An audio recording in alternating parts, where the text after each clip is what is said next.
I'll have to ask Mark that. We're here with the great Sergio Aragones. So, 40 years with Mad Magazine?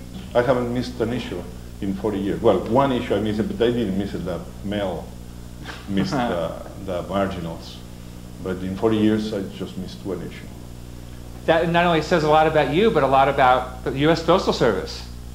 I remember Bill Gaines, the publisher, complaining that you were doing cartoons for Plot for a fraction of what he was paying you at Mad. Well, I've always been a freelancer. With Mad, I'm still a freelancer. And I have a large output of humor. I'm very fortunate. And you also did a story about Bill Gaines complaining about you doing comics. Yeah, that's true. I think that was in Plot. And you drew Bill Gaines in all his glory. He was laughing when I brought him the issue, you know. He had a great sense of humor. Did he ever see Gru? Yes, of course. He liked it. I remember we were in a Mad trip when issue #1 came out. And I gave issues #1s to all the Mad guys, and they were very happy about it. Why did you say Gru in this sort of medieval fantasy world? Because you can do anything you want. If you do a historical character, you have to stick to the period that you are drawing or writing about. But if in a character of science fantasy, swords and sorcery, you can introduce anything you want. You can introduce dragons, magicians, big fights, anything, and everything works. Doing it realistic, it would be uncomfortable.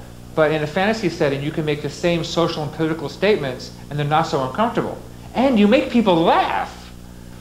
The problem is when you do it realistically, you become very preachy, because you cannot make fun if you're drawing a serious character, because then you're making fun of the issue. So it's a very delicate balance.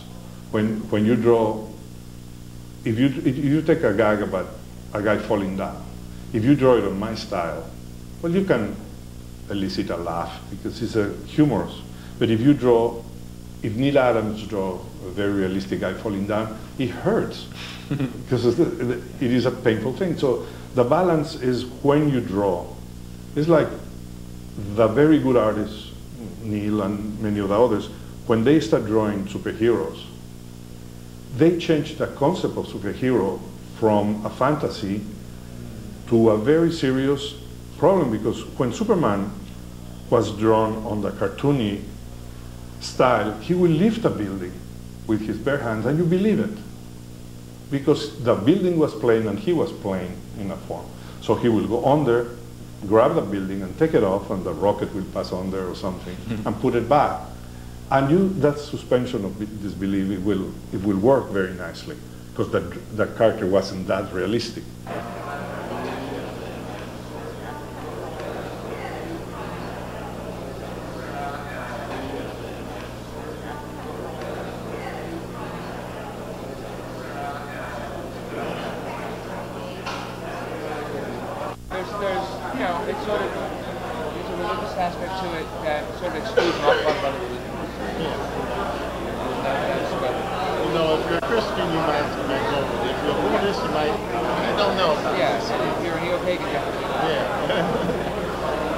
My mother grew up reading Wonder Woman and Mad magazine, so she thought the comic books were okay.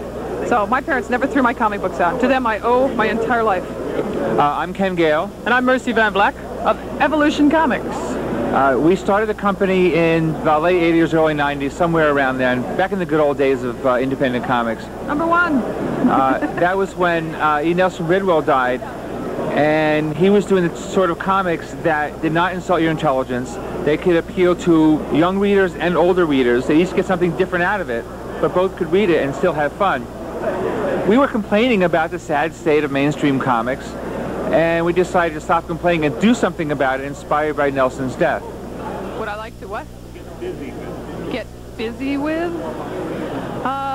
Probably Lady Lucifer. I think she'd be a lot of fun. She's one of the characters I created with Tom and Mary Beerbaum for New Frontiers, and she has a prehensile tail, which is very useful in situations. And she usually carries whips with her and wears red leather, you know, my kind of gal, you know. And those high heels. Did I read comics as a kid? Oh, yes, absolutely. Because when I started out pretty much as a little kid drawing on the walls in the house, parents just had to give me paper to keep from messing up the house. So. Technically, since I was 6 years old. And I've been drawing comics basically since I was 7. And it's real fun. Really enjoy it. Let me tell you something.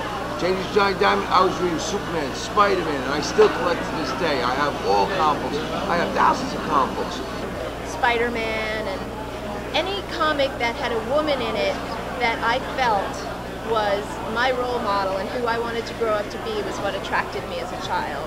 DC Comics Super Bowl. The first one I really got into was Spider-Man. I read Thor, Spider-Man, Fantastic Four, Daredevil, the Hulk, you know, the standard guys. First vivid image in my mind right now is a Marvel team up with Spider-Man and Submariner on the cover. And I looked at it and I was like, I want to draw that. When I was 3 years old, I just loved Batgirl and thought she was the most amazing woman, and I could not wait to grow up and be like her. I used to read Vampirella. I really loved her costume and how powerful she was, and that sort of made me the way I am today, very strong and defiant, and always looking to help somebody who's a little bit lower. The other comic books, Tank Girl, another strong and vibrant character, a woman who knew about her style and liked to do wacky things, the same as myself, being artistic and creative.